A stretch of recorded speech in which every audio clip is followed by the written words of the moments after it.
غوث پاک رحمۃ اللہ علیہ کی ولادت ماہ رمضان المبارک میں ہوئی اور پہلے دن ہی سے روزہ رکھا۔ سحری سے لے کر افطاری تک آپ رحمۃ اللہ علیہ اپنی والدہ محترمہ کا دودھ پیتے تھے۔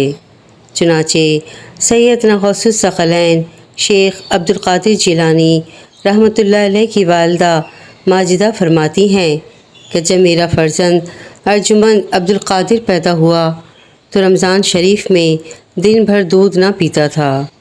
سبحان اللہ، غوث اعظم متقی ہر آن میں، چھوڑا ماں کا دودھ بھی رمضان میں۔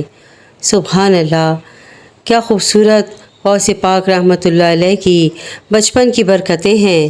آپ رحمۃ اللہ علیہ کی والدہ ماجدہ حضرت سیدنا ام الخیر فاطمہ بنت عبداللہ سومئی رحمۃ اللہ علیہ فرمایا کرتی تھیں، جب میں نے اپنے صاحبزادے عبد القادر کو جنا تو رمضان المبارک میں دن کے وقت میرا دودھ نہیں پیتا تھا۔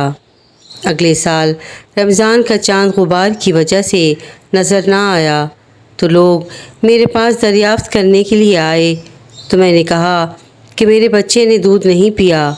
پھر معلوم ہوا کہ آج رمضان کا دن ہے اور ہمارے شہر میں یہ بات مشہور ہو گئی کہ سیدوں میں ایک بچہ پیدا ہوا ہے جو رمضان المبارک میں دن کے وقت دودھ نہیں پیتا۔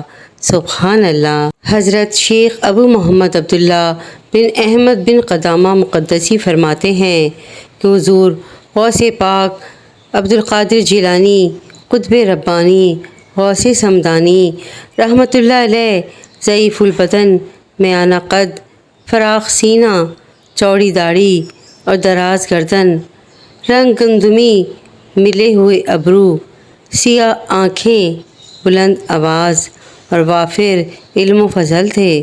سبحان اللہ۔ شیخ ابو عبداللہ محمد بن علی سنجاری رحمۃ اللہ علیہ کے والد فرماتے ہیں کہ حضرت سیدنا شیخ عبد القادر جیلانی غوث سمدانی رحمۃ اللہ علیہ دنیا کے سرداروں میں سے منفرد ہیں، اولیاء اللہ میں سے ایک فرد ہیں۔ اللہ عز و جل کی طرف سے مخلوق کے لیے ہدیہ ہیں۔ وہ شخص نہایت نیک بخت ہے جس نے آپ رحمۃ اللہ علیہ کو دیکھا۔ وہ شخص ہمیشہ شاور ہے جس نے آپ رحمۃ اللہ علیہ کی صحبت اختیار کی۔ وہ شخص ہمیشہ خوش رہے جس نے حضرت سیدنا شیخ عبد القادر رحمۃ اللہ علیہ کے دل میں رات بسر کی۔ سبحان اللہ۔ غوث پاک رحمۃ اللہ علیہ بچپن ہی میں راہ خدا میں عز و جل کے مسافر بن گئے۔ سبحان اللہ۔ شیخ محمد بن قائد الاوانی رحمۃ اللہ علیہ بیان کرتے ہیں کہ حضرت محبوب سبحانی غوث اعظم رحمۃ اللہ علیہ نے ہم سے فرمایا کہ حج کے دن بچپن میں مجھے ایک مرتبہ جنگل کی طرف جانے کا اتفاق ہوا اور میں ایک بیل کے پیچھے چل رہا تھا کہ اس بیل نے میری طرف دیکھ کر کہا، یا عبد القادر ما لہذا خلقت یعنی، اے عبد القادر تم کو اس قسم کے کاموں کے لیے پیدا نہیں کیا گیا۔ میں گھبرا کر گھر لوٹا اور اپنے گھر کی چھت پر چڑھ گیا تو کیا دیکھتا ہوں کہ میدان عرفات میں لوگ کھڑے ہیں۔ اس کے بعد میں نے اپنی والدہ ماجدہ کی خدمت اقدس میں حاضر ہو کر عرض کیا، آپ رحمۃ اللہ علیہ مجھے راہ خدا عز و جل میں وقف فرما دیں اور مجھے بغداد جانے کی اجازت مرحمت فرمائیں تاکہ میں وہاں جا کر علم دین حاصل کروں۔ والدہ ماجدہ رحمۃ اللہ علیہ نے مجھ سے اس کا سبب دریافت کیا۔ میں نے بیل والا واقعہ عرض کر دیا تو آپ رحمۃ اللہ علیہ کی آنکھوں میں آنسو آ گئے اور وہ 80 دینار جو میرے والد ماجد کی وراثت تھے میرے پاس لے آئیں تو میں نے ان میں سے 40 دینار لے لیے اور 40 دینار اپنے بھائی سید ابو احمد رحمۃ اللہ علیہ کے لیے چھوڑ دیے۔ والدہ ماجدہ نے میرے 40 دینار میری گدڑی میں سی دیے اور مجھے بغداد جانے کی اجازت عنایت فرما دی۔ آپ رحمۃ اللہ علیہ نے مجھے ہر حال میں راست گوئی اور سچائی کو اپنانے کی تاکید فرمائی اور جیلان کے باہر تک مجھے الوداع کہنے کے لیے تشریف لائیں اور فرمایا، اے میرے پیارے بیٹے، میں تجھے اللہ عز و جل کی رضا اور خوشنودی کی خاطر اپنے پاس سے جدا کرتی ہوں، اور اب مجھے تمہارا منہ قیامت کو ہی دیکھنا نصیب ہوگا۔ سبحان اللہ۔ غوث اعظم رحمۃ اللہ علیہ مادر ذات ولی تھے۔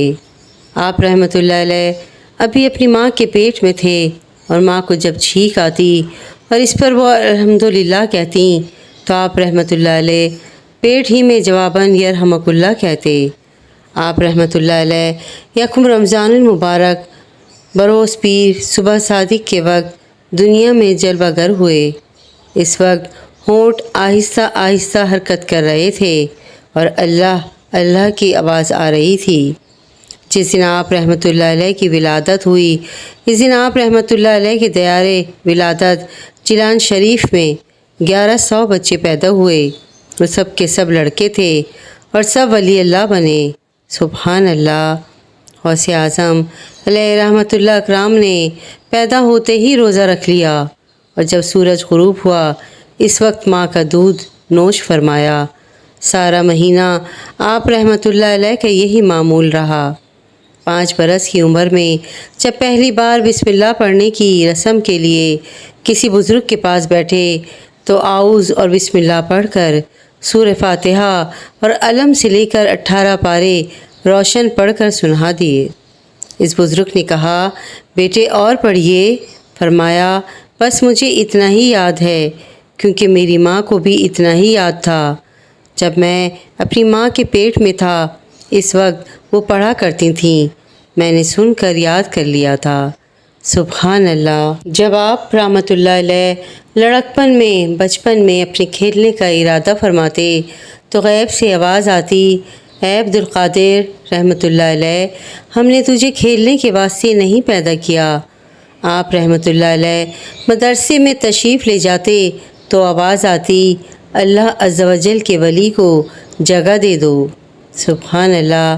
پیارے دوستو، بعض اوقات آدمی کرامات اولیاء کے معاملے میں شیطان کے وسوسے میں آ کر کرامات کو عقل کے ترازو میں تولنے لگتا ہے اور یہ گمراہ ہو جاتا ہے۔ یاد رکھیے، کرامت کہتے ہی اس خرق عادت بات کو جو عقلاً محال یعنی ظاہری اسباب کے ذریعے اس کا صدور ناممکن ہو۔ سبحان اللہ، سبحان اللہ، سبحان اللہ۔ کیا خوبصورت غوث پاک رحمۃ اللہ علیہ کی بچپن کی برکتیں ہیں۔ سبحان اللہ۔ آپ بچپن میں بھی کتنے برکتوں والے تھے۔ اللہ پاک ہم سب کے دلوں میں حضور غوث پاک رحمۃ اللہ علیہ کی محبت کوٹ کوٹ کر بھر دے۔ آمین، اللہم آمین۔ اللہ پاک ہم سب کی پریشانیوں کو حضور غوث پاک کے صدقے دور فرمائے۔ آمین، اللہم آمین۔ ویڈیو پسند آئی ہو تو پلیز میرے چینل کو لائک اینڈ سبسکرائب ضرور کیجیے گا اور شیئر بھی ضرور کیجیے گا، تاکہ کسی کا بھلا ہو جائے، تاکہ کسی کی نالج میں کچھ اچھی باتیں آ جائیں۔ جزاک اللہ خیراً کثیرا۔